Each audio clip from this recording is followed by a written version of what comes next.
treasure to hold.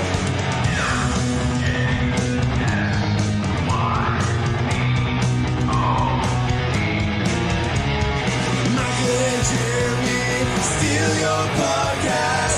Michael and Jeremy steal your podcast. They like to get crazy, talk a lot of trash.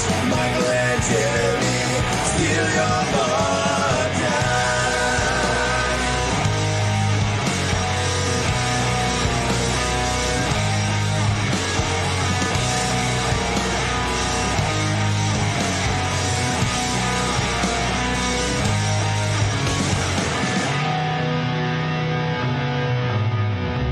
Hey everybody, and welcome to Michael and Jeremy Studio Podcast. We're here with Robert Hartley GM of Robert Hartley GM on all the socials and things. He's a very talented and very wonderful man who DMs and hello, Rob. Hello. Good to see you. Or not see you, you know, as the case may be. We don't It's a do podcast, video. Audio medium. We live in an audio immersive experience. Yeah. It makes sense because you both fuck ugly. Oof. Thank you for your kind words. And again, welcome to our show. So, I'm not really a 3-foot woodland creature, Rob. Rob, out of all the nerdy things that exist in this world, you were drawn to Dungeons and Dragons. Is there any particular reason? I mean, I wasn't. Not for a long time. I didn't really realize I was a nerd. I was sort of a closeted nerd, I suppose. Didn't even know it until I was much older, like late 20s. I discovered the love of board games, and then Cabbage Patch from board games, doll collecting. yeah, completely other niches of nerddom. No, I discovered board games, and then from there I discovered tabletop role playing games, and started playing Dungeons and Dragons, and realized, oh, this is what I'm destined for. It definitely, like, I'm not really one to feel destiny too much, but the way that I feel about D&D and role playing games in general is like, oh, this is what I was always meant to be doing. I played This D&D. combines all of my loves. I played D&D with a girl named Destiny. I felt her. Yeah, Oh, nice. In IRL? In as long the as she's biblical cool with sense. it. Oh. As long as she's cool with it. I mean, well, she rolled a 3, so she didn't really have much choice. Toxic player alert. Toxic player alert. Let's you'd be booted from my table immediately. Yeah, D&D just sort of follows. It just fills all of the niches that I have loved in life. My love of academic kind of analysis of numbers and game theory and rolling dice and random chance and telling stories and acting and silly voices and all that stuff. Oh, It yeah. all comes together real well. And then it goes from, getting into the game, playing the game, running these games, hanging out with friends. And then where did the content creation come in at that point? A mutual friend of mine in the comedy group Viva La Dirt Leagues, they put us in touch and said, hey, you guys make some high fantasy themed content on your channel with the Epic NPC Man series. I think Dungeons and Dragons would be a decent fit for your channel, and I know a guy who does it, and he put us in touch, and we started making content together, and it went really well. People were like demanding more of it, and then after we did some for the Isolation games, which was a game, a 5-shot that we ran over the start of COVID, the people were talking about it on Twitch and really loving it and saying, we want more of this. And then I started Twitch streaming, and then just turned it into a full-time career from there. That's awesome. I love it when a plan comes together. Yeah, for sure. When things just like work out that way, and all I had to do was orchestrate a global pandemic. Wasn't actually that hard. It's funny. Jeremy and I started in and around the COVID times, but not because of COVID. It was just due to the fact that he moved back to the state. Well, it was at the end. Was it? Yeah. Yeah, it was 2022. Yep. The end of September 21. No, 22. No, 22. Yeah, it all blends together. June, July, August, I think. Mm-hmm. August 22. Yeah. And so, yeah, we started just because we wanted to hang out because he moved back to the state. We're cousins. We're cousins. We're related. It's where I know. I listen to your podcast. I hear a lot of people start around COVID time, not necessarily directly because of COVID, but indirectly because of how much everybody was kind of calling out for entertainment and escapism and other things that they can be doing while they're at home, and they've run out of sourdough. The knitting and the sourdoughing, the crocheting, and all of the other hobbies that everybody took up because they were suddenly locked in at home. I've spent my life savings on magic cards, and now I don't know what to do. Yeah, exactly. Podcasting, so many podcasts took off. I speak to a lot of people on short rest that I'm like, oh, so how'd you get your start? And they're like, well, I lost my job in COVID, and then I decided to. Like, okay, yeah, it's a very common story. It really is. I think we were working full time nonstop and doing the podcast. Oh yeah. Like while doing the podcast, you were working full time. Oh yeah. Mm-hmm. That's a lot, man. That's a lot of commitment. Who was doing the editing? I am. Just 100%. 100% of the editing. So Jeremy's just slacking. I'm hearing. Jeremy's just here. Jeremy just shows up. Jeremy I'm the fun. Not pulling his weight. I'm the fun part. Without me, Mike would just read an article word for word. It probably. I mean, pretty handy articles though. I learned a lot about how to hide my erection. That was an early episode. Yeah, that was one of the first. Yeah, I've gone back to the beginning. I've been listening to all of them from the beginning. Oh God, they get a lot better. Yeah, I would hope so. They're really shit. Well, the audio gets better. The concepts get better. When shows start getting involved. That's probably our favorite part is when we actually have people from the shows that we're stealing. Like you, Rob, we get to be involved in the intro, and we get to do this. We like it when people make things. We like making things with people, and when we all get to do it together, I think it's the greatest thing in the world. I'm up to the aliens heist. That's got a good intro. Jeremy gets probed. I started. It is interesting what you say because I have noticed from listening to them that I'm like, oh, they do start to eventually get into the like coming up with a wacky intro of how they're stealing the podcast rather than just jumping into the topic. Yeah. Yeah, and then we start getting into sort of like anthologies almost. We have we start combining certain episodes to be sequels to other episodes. Like it starts off with the telling tales, which is our first like from start of the episode to the end of the episode is a fully produced production. It's a full thing. And then we stole a podcast, which was a scripted show. It was, an episodic scripted show. So we stole that podcast. And so we created an episode of their show. And that was another fully produced thing. God damn. How do you have the time for this? Well, when you're divorced. I don't know. It all gets done pretty smooth, man. You just show up to the studio. It just happens. Yeah. Yeah, it's just you just turn up and then before you know it, it's released. Yeah, I don't spend 8-9 hours a week just editing at a computer. Yeah, I don't know why Mike stresses so much. Every Monday they come out, so without fail. We haven't missed one Monday. That's impressive. In what's that? End of 2022, so a year and a half. Yeah, we haven't missed one impressive. Monday. So I did a podcast very briefly I said briefly, it was for an entire year, an anime podcast with some friends of mine called Keep Your Friends Close and Your Animes Closer. Your enemas? Keep your friends close. It was an anime podcast, not an enema podcast. It's pretty close. Although an enema podcast for an entire year would be interesting. I'm pretty sure you can milk enough content for that. Oh yeah, everyone can. Oh, we would eventually have people coming in studios giving them enemas. You just keep growing. Enemas, guest enemas. Yeah. I enema you'd go through all the different types of enema, like coffee enemas. Oh yeah, we do the boo. We go through all the boo. Tequila makes me very horny. I want give me the fucking bourbon enema. The bourbon enema. We'll get fucked up and die in my bathtub.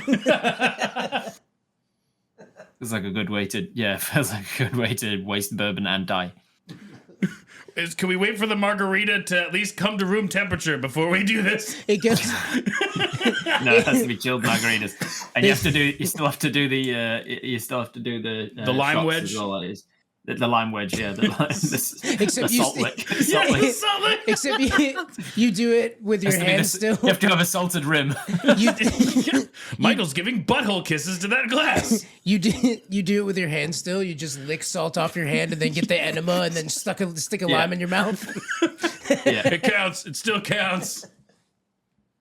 Well, see, it's a whole podcast right there. Well, I've just given you a new idea for a podcast. That's so. right. Well, the Enema Chronicles. You're almost of age to go get checked out, huh, Mike? What do you mean almost of age? Don't you need be a certain age to get a pass to go get an enema? I think it's like colonoscopy. I think it's like 40. I think they say you start doing butt stuff when you're 40. They do in the villages. Oh, I don't know about you. Start doing butt stuff. What, around the old folks' home? Over there in Ybor City. Yeah, that's in our Tampa. Rob's coming to Orlando soon. Oh, that's I exciting. would have thought it was like 50 or something when the doctor starts getting interested in your rectum. That's weird. My doctor was interested in my rectum when I was a child. My pediatrician was way all about it. Rectum damn near killed him. That was good. What, Jeremy? Jeremy, no. Yes, I'll be in Orlando later this year. I'm traveling for work for Gen Con, the nerd convention in Indianapolis, and then I'm going to be sticking around the States and doing a bit of travel. And I'm coming down to Orlando for the GCX convention. Nice. Oh, it's amazing. You just had Johnny Stanton on your show, didn't you? Didn't you just drop that a couple days ago? Yeah, recently had Johnny Stanton on. Is he a country music star? Man. No, he's an NFL player. Well, he's an ex-NFL player. An NFL player and a nerd. He's a Dungeons and Dragons player too. Nerd. Makes D&D content. Yeah, he's got a whole Kickstarter coming out. I want to get him on the show. So we got his contact from Utah. I want to steal his podcast. Yeah, you would have met him in Utah too. Did you get a chance to chat with Duke as well from One Shot Questers? No. He's a cool dude. He'll be. He's got a lot of content as well. Was he there? Yeah, Duke was there. Duke he was one there? of the one of the roaming folk like me, approaching the tables and being there to help or hinder the players. Oh shit. Does he know Kevin Sorbo? Oh yeah, we gotta find out. Do you know Kevin Sorbo, Rob? Not by name, no. Who's Kevin Sorbo? TV's Hercules. I love that was coordinated between the two of you. It's like I got it in surround sound. TV's Hercules. I do not know. No, I know who Hercules is. Does that help? Yes. Yeah, absolutely. That's Super actually sweet. Kevin Sorbo is what leads me into talking about Hercules. So Sweet. You want to get a question out of the way real quick? yeah, Okay. let's do it. I don't know. You're probably not at the point in the podcast where we ask this question yet. We eventually do, and we do it every time we have a guest on. But for your own, this is very. Look at me, Rob. Look at me. Look me in the eyes. I'm looking. Okay. I'm looking All at right. your So theoretical eyes. you can't see me, but I can see you. I can't Roll, see. roll but for you can see. perception. Look at the picture of me on the screen. For your own reasons, who is better, Arnold Schwarzenegger or Sylvester Stallone? Arnold Schwarzenegger. Oh, boom! Ah, so quick with it too. Ah, give it to me, Jeremy. Not even contest. No contest. I never, I didn't grow up with Sylvester Stallone movies because Rambo was before my time, and all of his big ones were before my time. Rocky was never a thing that I watched growing up. Whereas Arnold Schwarzenegger had the stint of doing kids films and stuff with the not necessarily more family films than just action films. That's right. And so I saw him in Twins with Danny DeVito, and I saw him in Kindergarten Cop. And Last Action Hero. And then when you started getting older, I saw him in True Lies with Jamie Lee Curtis, and then Terminator 2. I don't think I've ever actually seen Terminator. I've seen Terminator 2 a few times, but I don't think I've ever actually seen the original. Well, he's the bad guy in the first one. Yeah, I know it's pretty crazy. Pretty crazy change to the sequel, but it works. It works really well. Yeah, so I don't know. I mean, I never really knew Sly Stallone until I was older, and then by that point, Annie's got it for me. Boom, Jeremy. Well, fair enough. And check out Rocky and Rambo, dude. They're good. Yeah, good I really stuff. should. They're classics. I probably should actually get around to watching them. Actually, if you were going to watch a Sylvester Stallone movie, I would recommend Demolition Man. One of the That greatest. is great yes, sci-fi movie. that is one of the that is one of the only ones that I did know him from. The Demolition I have Man's seen Demolition fantastic. Man. Judge Dredd. With what's the Wesley Snipes. Wesley Snipes, right? Yeah. Mm-hmm. Well, I've got news for you. Snipes. You're mine now. You belong to me. That's right. He's got such a weird voice. Man. He does. It's not, you listen to other people with Austrian accents, and they're not even. It's not close. So it's like, what? It's not the fact that he's Austrian. It's the fact that he's Arnold Schwarzenegger. Well, he's got an Arnold Schwarzenegger voice. He's the only person that speaks like that. In Austria, they say that they didn't want Arnold Schwarzenegger dubbing his own movies in Austrian for Austria because he has the redneck accent equivalent in Austria. Right. So he'd be like, "Hey man, what's going on?" I think he's the only person. I think he's the only human being, because there's cartoons that you can sort of emulate by just like a single voice, like the SpongeBob, right? The giggle with you, where you have to touch your throat to make it happen. But Arnold Schwarzenegger must be one of the only human beings that you can accurately predict what's it called? An impression of, just by making a noise. Yeah. And you go, who's this? Right. That's Arnold Schwarzenegger.